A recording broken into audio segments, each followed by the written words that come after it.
Activity Apple.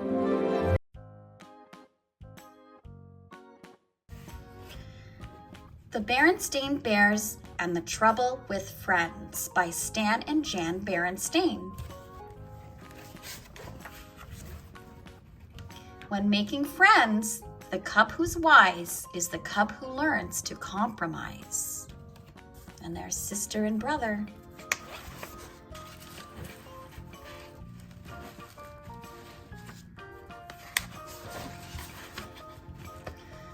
Sister and brother bear, who lived with their mama and papa in the big tree house down a sunny dirt road deep in bear country, were not only sister and brother, they were playmates, and they got along pretty well, most of the time.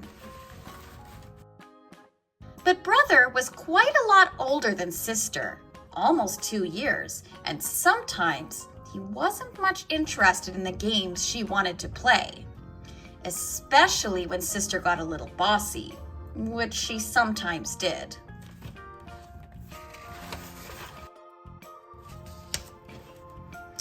"Now," she said one day as she came out of the treehouse with a big armload of her dolls and stuffed animals, "we're going to play tea party.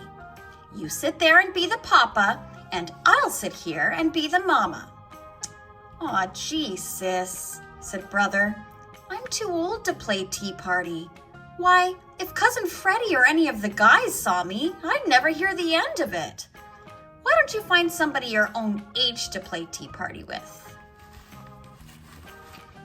Besides, I have a date to go skateboarding with Freddie." And off he zoomed, leaving sister all by her lonesome. "All right for you," she shouted.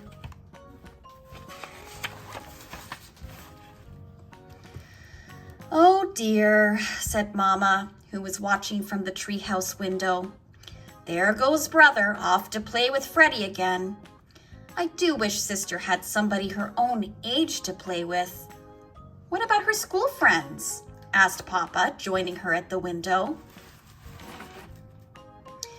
"They all live too far away," sighed Mama as she watched lonesome sister pick up her trusty jump rope and start jumping with a friendly frog.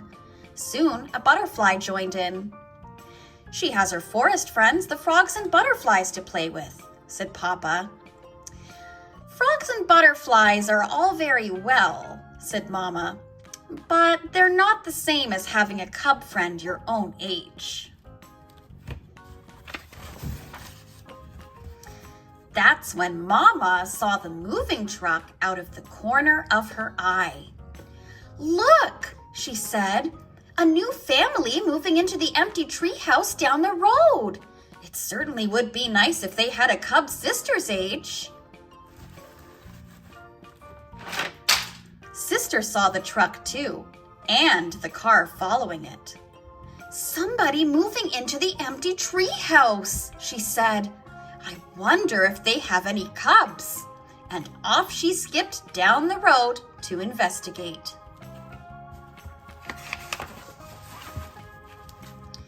The truck stopped at the empty house, and the moving bears began to unload it. The car pulled in behind the truck, and the new family got out. There was a mama, a papa, and a little girl cub just about sister's age.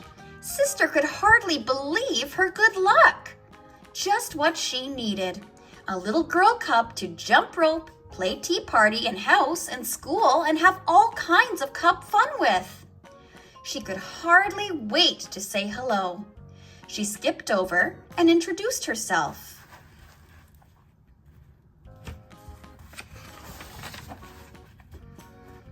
"Hi, I'm Sister Bear. I'm 6 years old and I live just down the road." "Hi," said the new cub. "I'm Lizzie Bruin, and this is my papa and mama, Mr. and Mrs. Bruin. I'm 6 years old too. May I try your jump rope? I can do red hot pepper." And could she ever? Lizzie Bruin was the fastest rope jumper sister had ever seen. "I can jump to 1,000, said sister. "I can do 1,001, said Lizzie, returning the rope. 1,002, snapped sister. 1,003, said Lizzie. Well, we'll just see about that. Let's have a jump off here and now, said Sister. Let's nod and say we did, said Lizzie. Say, isn't that a playground over there? Last one there is a rotten egg. And off she ran with Sis doing her best to catch up.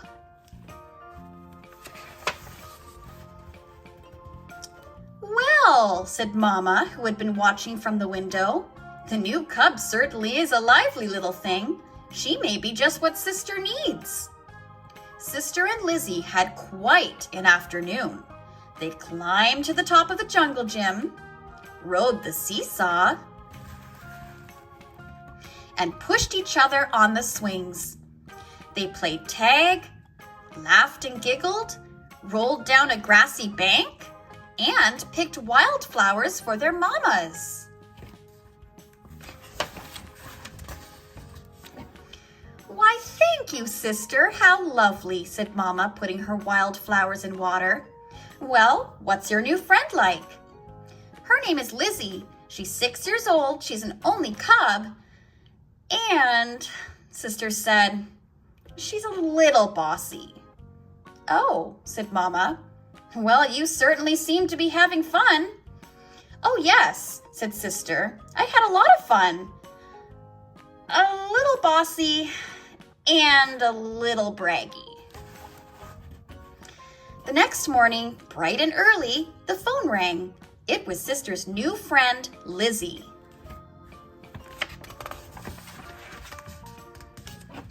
Want to come over and play school?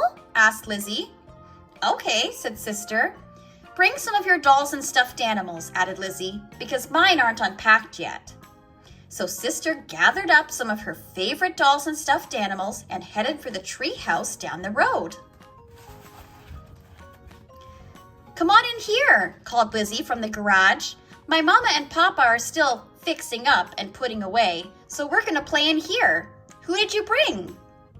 My best doll and stuffed animals, said Sister, and this is my special teddy that I've slept with every night since I was a baby. Lizzie had set up the garage like a schoolroom. There were boxes for the pupils to sit on, and there was another box for the teacher's desk. There was even a blackboard and chalk for lessons. This is going to be fun, thought Sister Bear as she began sitting her toys on the boxes. That's when she heard the tapping sound. It was Lizzie tapping on the desk. She had a pretend pointer in one hand and a piece of chalk in the other. Please be seated, Sister. It's time for your lessons. Today I'm going to teach you the alphabet. The first letter of the alphabet is... Now, just a minute, protested Sister. Who said you were going to be teacher? When I play school, I'm the teacher. And not only that, I already know my ABCs. Sister Bear, if you don't sit down this minute, I'm going to keep you after school, said Lizzie. Is that so? Shouted Sister. Well, if you don't give me that pointer, I'm going to keep you after school. That's when Sister grabbed the pointer. Soon they were rolling around on the floor, wrestling for the pointer, which broke in two. Now look what you did, shouted Lizzie. You broke my best pointer. I'm not going to play with you ever again, shouted Sister, gathering up her toys. I'm going to take my dolls and go home. Sister's mad and I'm glad, shouted Lizzie as Sister marched out of the garage. Lizzie, Lizzie, in a tizzy, Sister shouted back. Back so soon? Asked Mama when Sister returned looking like a storm cloud. I'm never going to play with that Lizzie Bruin again, shouted Sister. She's much too braggy and bossy. I don't need her to play school or anything else. It's much better playing by yourself. When you play by yourself, you can do what you want when you want without having to worry about that Lizzie Bruin.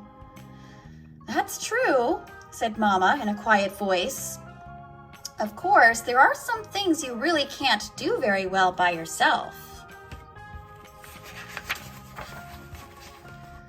Like what? asked Sister.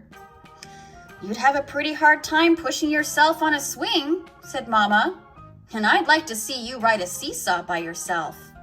Most games like hopscotch and jacks take at least 2 to play. And it certainly is nice to have someone to laugh and giggle with. Maybe so, said Sister, but Lizzie is much too braggy and bossy.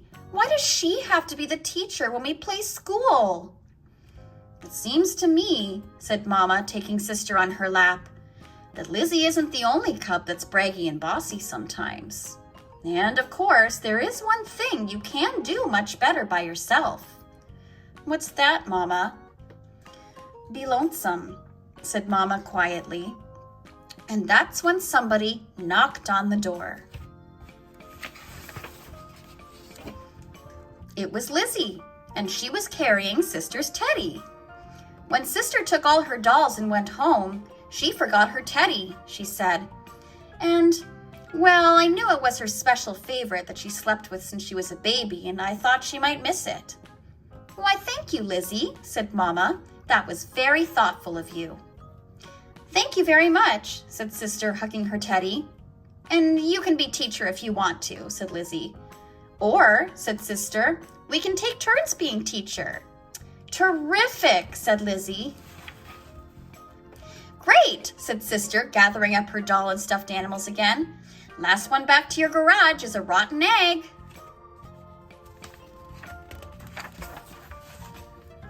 And off she scooted, laughing and giggling, with Lizzie scampering after her.